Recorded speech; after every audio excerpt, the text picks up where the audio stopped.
ሰራት ኮማ ውስጥ የምትገኘው የሚስቱን የባራክን ፍቅረኛ እንዲሁም ደግሞ እሷ የወለደቻት በሚስጥር የደበቀቻት የካድርን አባት ጨምሮ እያፈላለገ ነው ያለው። የካድር አባት እስካሁን ድረስ አልተገኘም። ነገር ግን ሰራት ቀድሞ ካገኘው ሊገለው እንደሚችል ነው ዘይነብ የምታስበው። ስለዚህ ዘይነብ ከጃን ጋር ከሰራት ወንድም ጋር ሆና እዛ ቦታ ላይ የመጡትን ድግሱ ላይ ወይም ደግሞ የሀያ ልደት ላይ የተገኙ እንግዶችን በሙሉ የዲኤንኤ ምርመራ አድርገው ልከው ነበረ። አሁን የዲኤንኤ ምርመራው ለጃን እንሰጣለን ብለው በቀጥታ የላኩት ወደ ሰራት ቢሮ ነበረ። ሰራት አሁን ለጃን ደውሎለት የሆነ የዲኤንኤ ምርመራ ወረቀት ነገር መጥቷል ከፍቼ ላንብበው ወይ ያለው ነበረ። ይህን ጊዜ ጃን ሰራት እንግዲህ እኔ እዚህ ጋር ምን ብዬ እንደምነግርህ አላውቅም፣ ነገር ግን ያው የኔና የባለቤቴ የአዝራ ጉዳይ ነው ምለኔና አዝራ ልጅ ለመውለድ እየሞከርን ነበርና ታውቃለህ በብዙ ነገር ውስጥ እያለፍን ነው፣ የዛ ምርመራ መሆን አለበት አለው። ከፈለክ ክፈተው አለው። ከዛ ሰራት ውይ እንደዛ ከሆነማ ብሎ እሺ በቃ ብሎ ስልኩን ዘጋው። ከዛ ላለመክፈት ወሰነ። ነገር ግን አዝራ ተጨንቃለች። የጃን ሚስት ቦርሳውን የሰረቀብሽ ሰው ተገኝቷል ተብላ በመስኮት በኩል ተጠርጣሪው ተይዞ እየታየ ይሄ ነው ወይ ብለው የጠይቋት እያስጨነቋን ነበረ።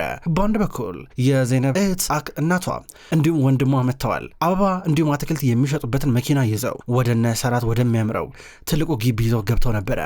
አብረው አንድ ላይ እያወሩ ከዛ ኢብሩ የዘይነብ እህት አንቺ ግቢ እንዴት ነው የሚያምረው፣ ወይኔ አምላኬ እዚህ ነው እንደምትሰሪው፣ ሌላ ስራ ምናምን አይፈልጉም፣ ሰራተኛ አይፈልጉም፣ ጽዳት ምናምን ነገር አይመቻቸውም እያለችው ነበረ። በፍጥነት ወደ መዋኛው ገንዳ ሄደችው። ከዛ ቲሸርቷን ታውልቅና በጡት ማስያዣዋ ብቻ ሆና ፎቶ እየተነሳች ነበር ሰልፊ።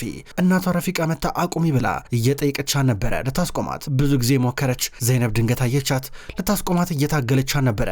ልብሱን ልበሽ እያለቻት ነው። በድንገት የመጣችው የሰራት እናት ናት። በፍጹም እነዚህን ሰዎች አልወደደቻቸውም። ግን ተቀርብና ወደ ኢብሩ እዚህ ቦታ ላይ ነው አንቺ ምሰሪው፣ ይህን የምታጸጂው አንቺ ነሽ ብላ ጠየቀቻት። ኢብሩ እየተበሳጨች ቲሸርቷን ደረባ እየለበሰች ነበረ። ይቅርታ መቤት ልጅቷ ትንሽ ዞር ዞር ለማየት ብላ ለማየት ፈልጋ ነበር አለቻት። ነው እንዴ ብቻ ሁሉም ነገር እንደፈራሁት ሆነ ማለት ነው ጥሩ ብቻ ብላ ዞር አለች። ወይዘሮ ሴቪ ምን ለማለት ፈልገሽ ነው ብላ ዘይነብ ትጠይቃታለች። እሷ ምንም ሳትላቸው ትታቸው ሄደች። በጣም ነው የሚያሳፍሩት። ምንድነው ለገንዳዋ ብሎ እንደዚህ መሟሟት፣ ከፈለገች መታ ትጠጣው ብላ ኢብሩ ስትናገር ነበረ። ሴቪም ግን ዞር አለችና ስልክ ደወለች። ሄሎ ሰላም ነህ እንዴት ነህ? እኛ ግቢ እኮ ፍቃድ ያላገኙ ሰዎች እስከነ መኪናቸው አበቦችና አትክልት ምናምን እየሸጡ እያስቸገሩን ነው፣ እስኪ እባክህ የሆነ ነገር አድርግ በእናትህ ብላ ስልክ ደወለች። ጠቆመችባቸው። በሌላ በኩል ጂያን ሚስቱን አዝራን እያስጨነቃን ነው። ምርመራው ይቀጥላል እየተባለች ነው። ከዛ እሷ በመጨረሻም ስትጨነቅና በእሷ ምክንያት ምንም የማያቅ ልጅ ወጣት ህይወቱ ሊበላሽ እንደሆነ ስታስበው ጨነቃትና እኔ ነኝ አለች። በመጨረሻም እውነቱን ተናገረች። እባካቸው ልጅ ምንም ነገር አታርጉ ስትል ጂያን ዞር አለና ፖሊሱን እያየው ባለቤቴ የአእምሮ ችግር አለባት እናመሰግናለን በቃ ክንሱን አንስተናል ብሎ የጎተታት ይዟት ወጣ። በሌላ በኩል ዘይነብ ከእናቷና ከእህቷ ጋር ናት። ቤት ውስጥ ዞር እያሉ ድንገት የሆኑ ፖሊሶች መጡ። እንደ ደንቦች ናቸው። መጥተው መኪናውን እናሽገዋለን ብለው ሊወስዱት ናቸው። የዘይነብ ወንድም ይከራከራል። ምንድነው ነገሩ እየተባሉ ናቸው። እነ ዘይነብ ድንገት መጡ። እባካችሁ ድንገት እኮ ነው ያቆምነው ልንሸጥ አልነበረም ቢሏቸውም ነገር ግን ፖሊሶቹ አይሆንም እንወስዷለን እያላቸው ድንገት ሴቪ መጣች። ሴቪ መታ በርቀት እያየች ከዛ ባጠገባቸው ፈገግ ብላ አለፈች። ዘይነብ ቀስ ብሎ ነው የገባት። ተናደደች። ማታ ላይ ዘይነብ ቆንጆ የሆነ ራስ ሰርታለች። እነ ሀያል የወፍረናል ብለው የሚያስቡት ኬክና ጣፋጮች ሁሉ አሉበት። ኤኪምና ሀያል ፊት ለፊት የነበረው ምግብ ለመብላት እየሞከሩ በዚህ ሰዓት ላይ መሀላቸው ቁጭ ብሎ አብሮ እየበላ የነበረው አባታቸው ሰራት ነው። ሀያል ይህን ጣፋጭ እየበላች ኤኪም ደግሞ የእናታቸው ኃይለኛና ቀጭን ትእዛዝ ትዝ እያላት አሰበችና ኤኪም ሲጀመር ከማየ ውጭ እዚህ ቤት ምንም ነገር ደስ አይልም ብላ እየሄደች ነበረ። በአንድ በኩል በዚህ የተረበሸችው ዘይነብ ግራ እየገባት ወደ ኪችን መታ ከካድር ጋር እያወራች ነበረ። ካድርንም ቢሆን ራት እያበላቻት ነው። አብረው እያወሩ ድንገት ሰራት መጣ። ሲመጣ ካድር በጣም ስለምትፈራው እየሮጠች ወደ ክፍሏ እየሄደች ነበረ።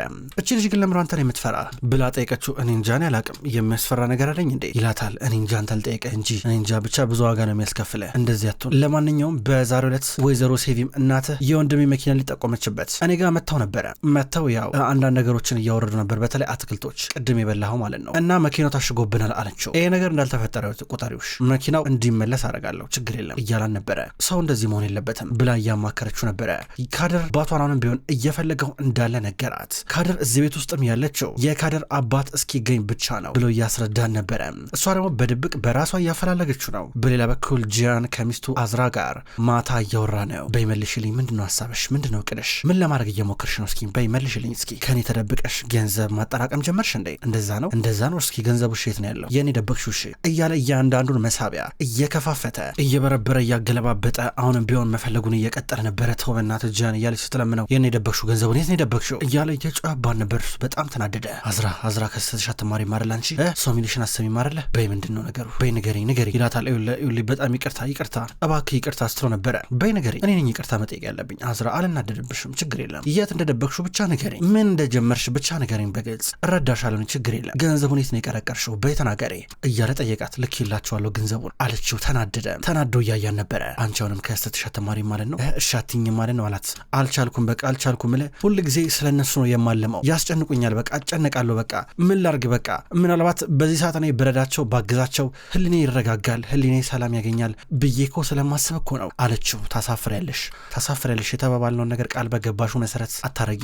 ስለዚህ አሁንም ቢሆን ማሰብ አለብሽ፣ ብቻሽን ሆነሽ ማሰብ ይገባሻል። አሁንም ቢሆን ጊዜ ሰጥሻለሁ በቃ እያለ ፊት ለፊት የሆነ የልብስ ሳጥን የሚመስል ሳጥን አለ። በፓስዋርድ ነው የሚከፈተው። ከፈተውና ግቢ እያላን ነበረ። እዛ የልብስ ሳጥን ውስጥ ቆማ ነው የምታስበው። እንደዚህ አይነት ተመሳይ ጥፋት ስታጠፋ እንደ ቅጣት መሆኑ ነው። ግቢ እያላት እባክህ ብላ እየለመነችው ነበረ። ከዛ በኋላ ሰራት ማታ ላይ ወደ ቤት እየመጣ ነው። ዘይነብን በርጋ ሲያገኛት ይህን ወረቀት ለጂያን ስጭልኝ አላት። እሺ አለችው። የዲኤንኤ ምርመራው ነበር ቅድም ጂያን የዋሻው። ከዛ ዘይነብ ይህን ወረቀት ይዛ እንደታሸገ ነው በካኪ ወረቀት እየመጣች የሆነ ሰው እያለቀሰ ድምፅ ሰማለች። በተለይ ነው ብርጭቆ እየተሰባበረ። ከዛ ዘይነብ በጣም ደንግጣ በሩን አንኳኳች። ከዛ ጂያን በሩን ከፈተ። ችግር አለው ብላ ጠይቀችው። ከዛ እሱ ኧረ የለም የሆነ መስታወት ነገር ተሰበረና እሱን ስለቀመ እጄ እንዳይቆረጥ አዝራ እየጮች ነበር፣ ለዛ ነው አላትና ቶሎ በሩን ዘጋ። ምንድን ነው ይላታል። ኧረ አንተን ራስ ልጠይቅ ምንድን ነው ጩኸቱ እኮ ከባድ እኮ ነው አለችው። እንዲህ ናት እባክሽ አይምሯን እያለፈ ነካ ያረጋታል ብሎ ተናገረ። ከዛ እሷ ግን የአይምሮ ሐኪም ጋር ወስዳታል ብላ ጠይቀችው። ወስጃታለሁ ግን ጥቅም የለውም። እስኪ ምንድን ነው የመጣው መልእክት አላት። እያንዳንዱን ማስረጃ ተመለከቱ።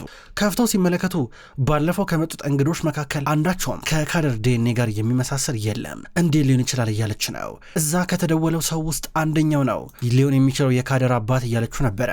ስታስበው በስተት የተሰራ ነገር እንደሆነ እያሰበች ነው። ሲጀመር ያ ስልክ ቁጥር በድርጅት ስልክ ቁጥር የተመዘገበ ነው እና ምናልባትም የፈለገ ተአምር ቢፈጠር ለስራም ትደዋወልበታለች እና ብዙ ነገር ባታስብ ጥሩ ነው፣ ሌላ ነገር ብንመለከት አሪፍ ነው እያላን ነው። እሺ ብለው ዞር አለች። ከዛም በኋላ ስልክ ደወለች ወደ እናቷ። እማዬ ዛሬ የሚያስደነግጥ ነገር አግኝቻለሁ ይመስለኛል የካደር አባት ከአቶ ሰራት ወንድማማቾች መካከል አንዱ ነው በቃ ብላ ነገረቻት። እንዴት ሊሆን ይችላል ስትላት አላውቅም ግን ወይ ጃን ነው ብላ ነገረቻት። በጣም ነበር ይህን ስታውቅ ራሱ ሳታስበው እየፈራች የመጣቸው የዘይነብ እናት በጣም ነበር የገረማት። እኔ እንጃ እንዴት ብዬ ይህን የሚያስጠላ መረጃ ለአንዳቸው እንደማካፍልም አላውቅም። እንዴት ብዬ ነው ለአቶ ሰራት ራሱ ምነግረው? እንዲህ ነው ብዬ መናገር ራሱ አልችልም አለቻት። ዘይነብ እባክሽ ተረጋጊ፣ ይኸውልሽ ምናልባት ተሳስተሽ ሊሆን ይችላል። ተሳስተሻል፣ ይሄ ሊሆን አይችልም፣ የሚሆንበት እድል በጣም ቀላል ነው። እባክሽ ይህን ቤተሰብ እንዳትበታትኙ በማይረባ ምክንያት። እንደገና ደግሞ አቶ ሰራት መሳሪያ ያለው ብለሽ ነበር ባለፈው እና ምናልባት ይኸውልሽ የጅል ስራ ሊሰራ ይችላል፣ ተጠንቀቂ እባክሽ። ቢያንስ ለሱ ባታስቢ ለልጆቹ አስቢ ስትላን ነበረ። ልጆቹ እሺ ካደረስ እኔ ለሷ ማሰብ የለብኝም እንዴ? ልጅቷ ሁልጊዜ የአቶ ሰራት ቤት ውስጥ እንደ ሶስተኛ ሰውና መኖር ነው እንዴ ያለባት? እንደገና ሴት ልጆቹ እንዳይጎዱ ብዬ ካደር እዚህ ጋር በጣም ዋጋ መክፈል አለባት እንዴ? ከአሁኑ ነው መታወቅ እንደውም ያለበት ስትላን ነበረ። ሁለቱም ይከራከራሉ። በአንድ በኩል ሴቪም ደግሞ እናታቸው ወደ ውስጥ እየገባች ነው። ራሴን አመመኝ እያለች ነው። ጃን የታለች አዝራ የሆነ መድኃኒት ነበራት ልጠይቃት ስትለው ተኝታለች አዝራ ደክሟታል ላይ ነው ያመጣልሻለሁ እያላን ነበረ። ከዛ ሴቪም ዞራለችና ራሷ ወደ መኝታ ክፍላቸው ገባች። ወደ እነ አዝራ መኝታ ክፍል እየገባች አዝራ የኔ ውድ እስኪ መድኃኒት አበድርኝ በእናትሽ ራሴን እያመመኝ ነው ብላ መድኃኒቱን ከጠረጴዛ ላይ ስትለቅም አዝራ ያ የተቆለፈባት የልብስ ሳጥን ውስጥ ናት። በቀዳዳ እያጮለቀች ሴቪምን ስታያት ነበረ። በጠዋት ሴቪን በር አካባቢ ተቀምጣለች። ድንገት ሰራትን ሲመጣ እያየችው ነበረ። ከዛም በኋላ በድንገት ዘይነብ መጣች። ሶስቱም አንድ ላይ ሆነው ከዛ ኤኪም ዛሬ ዮዋና ልምምር ነበራት አልሄድም እያለች ነው። ይህን ጊዜ ዘይነብ እንዲህ ብላ ለሰራት ስትነግረው ምክንያቱን ጠየቀ። ኤኪም ጥሩ ስሜት እያተሰማት እንዳለው ነገረችው። ያው እናቷ ባለፈው ለመጨረሻ ጊዜ ስታገኛት ውስጥ ወርቃ ነበረ፣ ምናልባት መጥፎ ትዝታ እየተቀሰቀሰባት ሊሆን ይችላል አለችው። እንደዛ ከሆነማ ችግር የለም የሚቀረው ይቀራል ብሎ እሱ በቀላሉ የሴት ልጁን ሀሳብ እየተቀበለ ነበር። ነገር ግን ከባራክ ጋር ተመሳሳይ ባህሪ ያለባት ሴቪን እንዴት ይሆናል እያለች ነው። ሴት ልጆችን አታቅበጥ፣ ምንም ቢሆን ምንም ውድድሩ ላይ መሳተፍ አለባት፣ ስለዚህ ልምምዱ ያስፈልጋታል ስትል ነበረ። ከዛም በኋላ የተፈጠረው ነገር በደንብ ለመረዳት ሴቪን እንዲሁም ሰራት ሊያናግሯት ኤኪም መኝታ ክፍል እየገቡ ነበረ። ከዛ ሰራት ትክክለኛ ምክንያት ነው ካልሽ ችግር የለም ብሎ ሴት ልጁን እየተናገረ ነበረ። በአሁኑ ዓመት ባትሳተፊም ቀጣይ ዓመት ውድድሩ ላይ ትሳተፊያለሽ እያላን ነበረ። ከዛ ኤኪም እናቷን አስታውሰቻት። አንድ ቀን እንደዚሁ አሟት አልሄድም ስትላን ነበረ። ከዛ ባራክ ያኮረፈቻት እንደ ሀያል ሰነፍ መሆን ትፈልጊያለሽ ወይ ብላ ከሴት ልጇ ከገዛ ሴት ልጇ ጋር ስታነጻጽራን ነበረ። ኤኬምን ብትሆን የውድድር መንፈስ ውስጧ እንዲሰርጽ አድርጋ ነበር ያሳደገቻት። እናቷ ባራክ የነገረቻትን ነገር ታስታውስና በቃ ሊድ እያለች ነበረ። አለበዚያ ሜዳላውን ነው የማጣው፣ እማዬ ድንገት ከህመሟ ስትነቃ እጨነቃለሁ ስትል ነበረ። እንደዛም ሆኖ ግን ሰራት ችግር የለም ብሎ ሴት ልጁን ያሳምናታል። ዘይነብ በአንድ በኩል ወደ ሀያል መኝታ ክፍል እየመጣች ነው። ሀያል ዘይነብን ድምጿን ስትሰማ እየጠራቻት ከዛም በኋላ ነይ የቀሚሴን በጀርባ በኩል ያለውን ዚፕ ዝጊልኝ ያለቻት ነው። ቀስ ብላ ዘይነብ ዚፑ ልዘጋላት እየታገለች ቀሚሱ ጠበብ ያለ ነው። ሀያል ሰፋ ያለ ቀሚስ በትለብሺ ጥሩ ነው፣ ነገር ሳይጠብሽ አልቀረም አለቻት። ወፈርኩ እንዴ ብላ በቀጥታ ኪሎ መመዘኛውን ከስራ ወጥታ እየቆመችበት ነበረ። ኪሎን ስትመለከት በድንገት ደግሞ አዝራ እዛ የልብስ ሳጥን ውስጥ ቆማ ማታውኑ ደክሟታል። በጠዋት ጂያን በሩን ከፍቶ እያስወጣት በመስኮት በኩል ሮጣ ልትወጣ ስትል ይዟት እንድተነፍስ እያረጋን ነበረ። በድንገት ይህን ነገር ዘይነብ ተመለከተች። ስትመለከት ጂያን ምን እያረገ ነው ብላ ሁኔታውን እያየች ነበረ።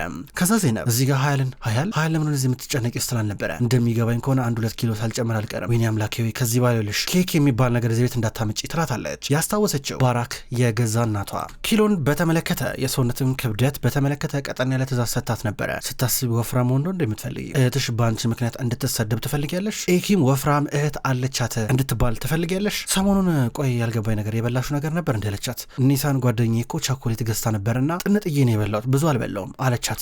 ከዚህ በኋላ መብላት የለብሽም፣ ከዚህ በኋላ ጣፋጭ ነገር ቾኮሌት ምናምን መብላት አትቺ ብላ እየመከረቻት ነበረ።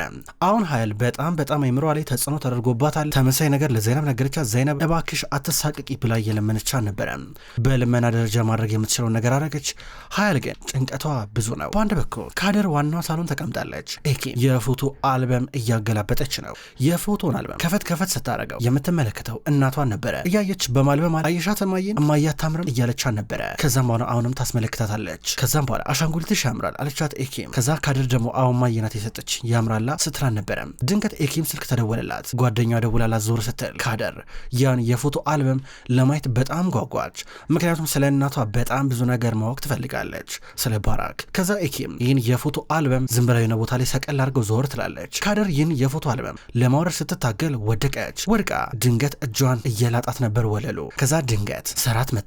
ሲመጣ ዘይነብ ቤታለች አላት። ኪችን ናት መሰለኝ አለችው። ከዛ የሆነ ነገር ይዟላት መጣና እየጠራረገላት ነበረ ያ የተላጠውን ቦታ። ከዛ የፎቶን አልበም እየሰጣት ነበረ። ከዛም ባላሷ ባለፈው ለታ ጃን መጥቶ ስሙን እንኳን ባታቆም እናትሽም ስትናደር ጸጉሯን እንዳንቺ ትጠቀልላለች ብሏን ነበረ። ከዛም በኋላ ይህን ነገር መልሳ ለሰራት ነገረችው። ከዛ ሰራት እንዴት ሊታወቅ ቻለ ብሎ በጣም ደነገጠ። የትኛው ወንድሜ ጃን ነው ወይ አላት። አይደለም ሌላኛው አለችው። ደነገጠ። ከዛ አልበሙን ገለጥ አረገና ፎቶ አሳያት። የትኛው አላት። ይሄኛው አለችው። ጃንን ጠቆማ በጣቷ ስታሳየው ተበሳጨ፣ ተናደደ። በሌላ በኩል ጃን ደግሞ ቲቤት ከሚባለው ሰውዬ ጋር ቁጭ ብሎ እያወራ ነበረ። ሰሞኑን የሚመጣ እንግዳ አለኝ አንተ ጋር ቢያርፉ ምን ይመስላል አለው። አቶ ቲቤት እነዚህ ሰዎች ወንጀለኞች ናቸው፣ እኔ ሆቴል ካረፉ ደግሞ ከባድ ነው የሚሆነው እያለው ነበረ። አንተ በጣም በብዙ ነገር ስራዬን ስታፈርስ ነበረ። በአሁኑ በዚህ ሀሳብ እኔ አልስማማም፣ እንደፈለክ አድርገህ ታመቻቸዋለህ፣ ዋናው ነገር ማረፋቸው ነው እያለ እያስጨነቀው ነበረ።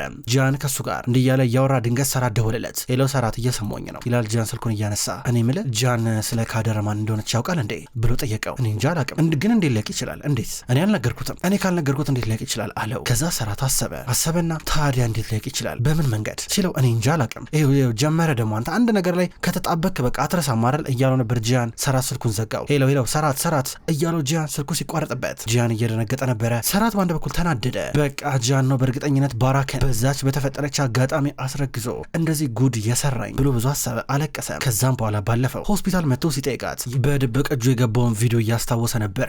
አይ ጂያን ዋሽቶኛል፣ ጂያን ደብቆኛል እያለ ነበር። በተለይ ደግሞ ጂያን በታሰረበት ወቅት ላይ ባራክ ብቻ እየመጣች ነበር ስትጠይቀው የነበረው። ሰራት ይህ ነገር በጣም ነበር እንዲከፋ ያደረገው፣ አስለቀሰው ጭምር። በጣም ተናደደ። ቲቤት ደግሞ ጂያንን ማድረግ ያለብን ነገር አርግ ብሎ እያስጠነቀቀው ነበረ። ሰራት ወደ ቢሮ መጣ። ሽጉጡን እየወጣ ነበረ። ቀጥታ ወጣ። መኪና ውስጥ ገብቶ ተጣርፎ ሲሄድ ዘይነብ እያየችው ነበረ። ከዛ በኋላ ዘይነብ በቀጥታ ወደ ካደር ጋር መጣ። ምንድነው የተፈጠረው ብላ እየነገረቻት፣ ከዛ በኋላ ወንድሙ ባለፈው ያለኝን ነገር እኮ ለሰራት ነገርኩት አለቻት። ደነገጠች። ከዛ እሷ ወደ ጂያን ደወለች። ሰራት የሆነ ያወቀው ነገር አለ ስትለው፣ አዎ ሰራት ደውሎ ነበረ ጂያን ምናምን ነገር እያለ ስለ ወንድሜ ሲጠይቀኝ ነበር ምንድን ነው ይላታል። እንገናኛለችው። ወደ ቢሮ ስትገባ ሽጉጡ የለም። ሽጉጡ የት እንደገባ ይታወቃል። ራሱ ሰራት ነው የሚወስደው። ምን ሊያደርግለት እንደሚወስደው ይታወቃል። አሁን በቀጥታ እሱ ወዳለበት ቦታ ሊደርሱ ናቸው። ሰራት ቀደማቸው። ጂያን ወደሚኖርበት ጀልባ እየሄደ ነበረ። ጂያን ሰራትን ሳየው ወንድሜ እንኳን ደህና መጣ፣ ረባል የሆነ ነገር ልስራለህ እያለው ነበረ። ከዛ በኋላ ሰራት ፍጥጥ ብሎ አየውና ካደርን የት ነው የምታውቃት አለው። ያቺ ካደር ማለት ጥንጧ ልጅ ነቻ አንተ ቤት ውስጥ ያለችው አለው። አሁን እሷ ስለ እሷ እንዴት ልታክ ቻልክ ብሎ ጠየቀው። ሰራት ይኸውልህ ተረጋጋ እያሉ ነበር። ሰራት ሽጉጥ አወጣ።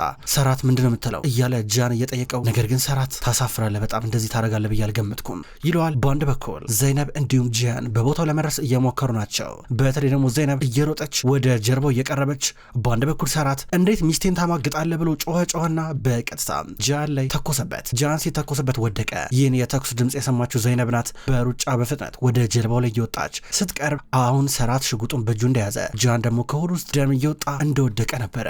ክብራትና ክብራን እንኳን ወደ ቅመም ስቶሪ የዩቲዩብ ቻናል በሰላም መጣችሁ ውድ ተመልካቾች። በዛሬው ዕለት ወደ እናንተ የታመሙ አበቦች የሚሰኘው ድራማ በዚህ መልኩ ወደ እናንተ አርሻለሁ። ክብራን ተመልካቾች ቅመም ስቶሪ የዩቲዩብ ቻናል ከዚህ በኋላ የታመሙ አበቦች የሚሰኘውን አስገራሚ ደስ የሚል የፍቅር የቱርክ ድራማ ወደ እናንተ ይዞ ይመጣል። ቀኑን ጠብቄ እኔ ወደ እናንተ አደርሳለሁ። ውድ ተመልካቾች በቅጠል ቲቪ የዩቲዩብ ቻናል በሌላኛው ደግሞ የዩቲዩብ ቻናላችን ዘውድ እንዲሁም ሰወረጅ የሚሰኙ አዳዲስ የቱርክ ድራማዎችን ወደ እናንተ አደርሳለሁ። አቀራረቤ የተመቻችሁ የወደዳችሁት ክብራን ተመልካቾች እዛም እየገባችሁ ሄዳችሁ እንድትመለከቱ በትህትና ጠይቃለሁ። የታመሙ አበቦች እንዲሁም ሌሎች ተከታታይ ድራማ ክፍሎች በቀጣይ ወደ እናንተ ይደርሳል። በቀጣይ በአዲስ ቪዲዮ እስከምንገናኝ ድረስ በያላችሁበት መልካም ቆይታ ይሁን።